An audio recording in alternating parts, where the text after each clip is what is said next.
Session 6, Setting Assessments, Criteria 5 to 8. This is a further continuation of Topic 2.4 of Module 2. The whole of Module 2 is about setting assessments. In Session 5, we discussed Criterion 4. Lastly, in Session 6, we will focus on the last 4 criteria. Criterion 5, Types of Questions. Criterion 6, Language and Bias. Criterion 7, Overall Impression, and Criterion 8, Assessment Tool. We will go back to the other criteria for setting good assessments. Criterion 5 deals with the types of questions or tasks. Let's start by completing Activity 10. Please pause the video now.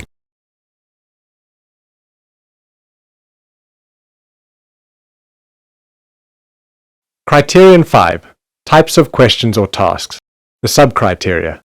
There is an appropriate distribution in the types of questions or tasks. The task is according to the requirements of the subject syllabus. The type of task is authentic to the content being assessed. There is a correlation between mark allocation, level of difficulty, and time allocation. You should take note of the following. Firstly, question types are related to cognitive skills, mark allocation, and time allocation.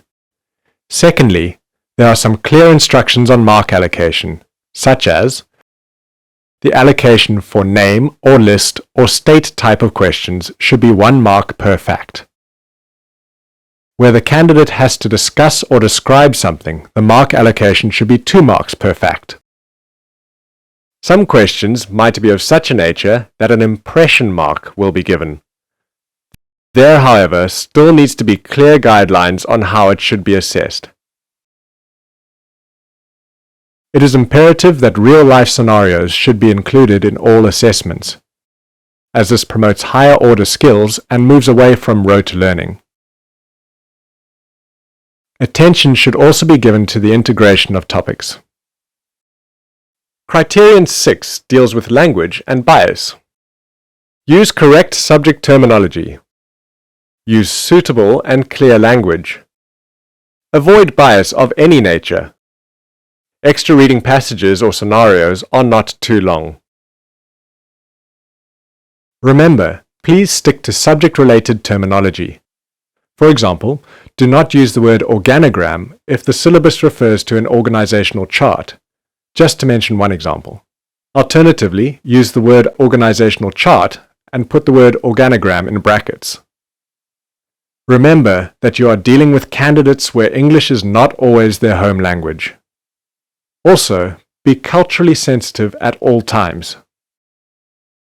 The setting of case studies or real-life scenarios needs special attention.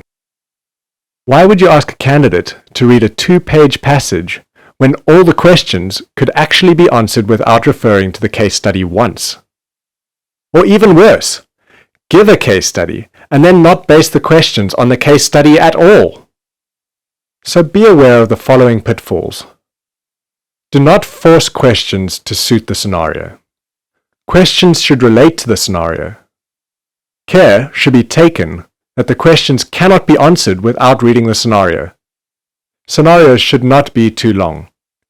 Some candidates may take longer to read a scenario. The main scenario should be at the beginning, and all other relevant information after that. The question should not repeat the scenario. Now do Activity 11 in your workbook. Please pause the video now.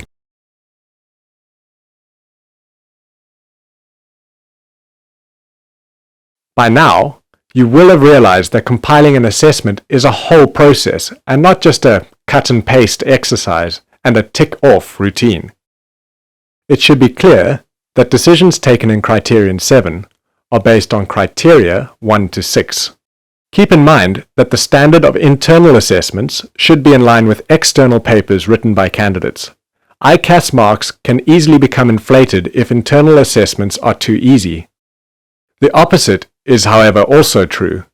If internal assessments are too difficult, it may result in a candidate not obtaining a valid ICAS mark, prohibiting him or her unnecessarily from writing a final examination. Check that there is a good balance between assessment of skills, knowledge, and values. And make sure that the tasks are in line with all relevant policy documents. To conclude Criterion 7, here are a few general remarks. Decisions are taken based on what you found in Criterion 1 to 6. The standard of internal assessments should also be in line with external papers written by candidates. ICAS marks can become inflated if internal assessments are too easy. If internal assessments are too difficult, a candidate may not obtain a valid ICAS mark, prohibiting him or her from writing a final examination. Last, but definitely not least, let us discuss the assessment tool itself. You are aware of how frustrating it is to mark a paper if the memorandum does not correspond with the paper. Whether it is the numbering system that is wrong, an incomplete memorandum, or even a totally wrong memorandum. These are the sub-criteria that make up Criterion 8. There is a cover page. The assessment tool is appropriate for what's being assessed. The format is correct. The assessment tool is well laid out. Mark allocations are clearly provided. The assessment tool makes marking a smooth process. Mark allocation is correct. Alternative answers are indicated and allowed. Drawings are clear and complete with mark allocations. The assessment tool is accurate. Each section's total marks are indicated. The assessment tool has been checked before moderation. You should use the assessment tool that best suits the type of assessment task being administered. This includes, but is not limited to, a marking memorandum, a rubric, or a checklist. Let's briefly have a look at each. Firstly, let us examine the marking memorandum or guideline. This is suitable for a task where relatively fixed responses are required to questions. Please remember that when setting a memorandum or guideline for marking, all possible answers should be on the memorandum. It will sometimes be necessary to state open memorandum, as students might even come forward with more answers than what are on the memo, especially in an application type of question. A memorandum discussion must take place prior to the marking of the internal examination. All lecturers who offer the particular subject and who will be marking the examination scripts should attend this memorandum discussion. All aspects such as the numbering system and the mark allocations should correspond with the assessment. With regard to making a tick, remember that it's not necessary to indicate a tick in the case where the question states list or name or state, as it is clear from the mark allocation that, for example, 5 times 1 means 1 mark each. Where the examiner wants marks to be allocated at specific places, it should be indicated with a tick to facilitate consistent marking. For example, the answer to the question, define the primary sector, for 5 marks, would be as follows. It involves the extraction, 1 tick, cultivation, 1 tick, processing, 1 tick, and harvesting, 1 tick, of natural resources, 1 tick, making 5 ticks in all. You should make sure that provision is made for alternative responses where relevant. For example, in a question such as, list any 2 possible sanctions where an employee is found guilty of a serious offense. If there are in total 4 possible sanctions, all 4 should be listed, and it should be clearly stated that only any 2 are required. Let's discuss rubrics next. Compiling a rubric is not always easy, and marking can only be as good and accurate as what the rubric is. A rubric is often used for practical assignments and open-ended questions, for example, for the evaluation of a business plan in entrepreneurship. When you compile a rubric, the criterion used must describe the knowledge and/or skill to be assessed. Also, the competence descriptors describe the levels of competence for each criterion.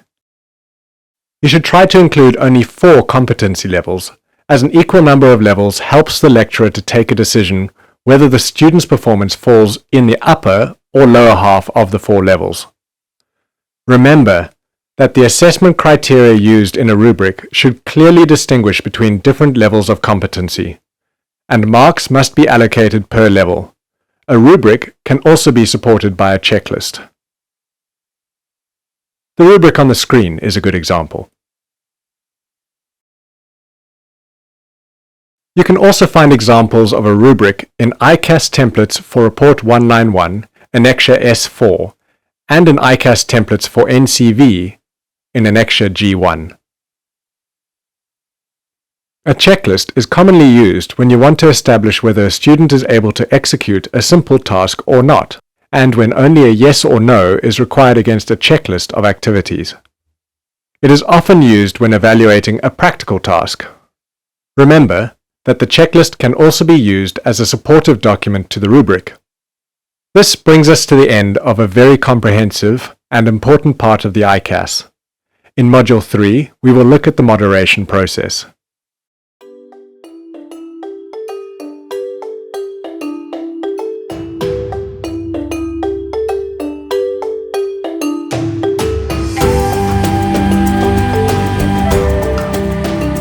This is the end of Session 6, Module 2.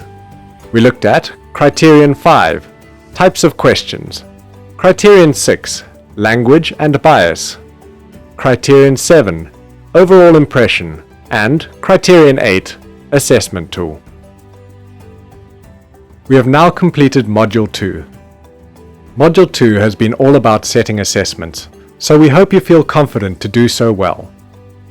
The next important step will be moderation, which we will tackle in Module 3.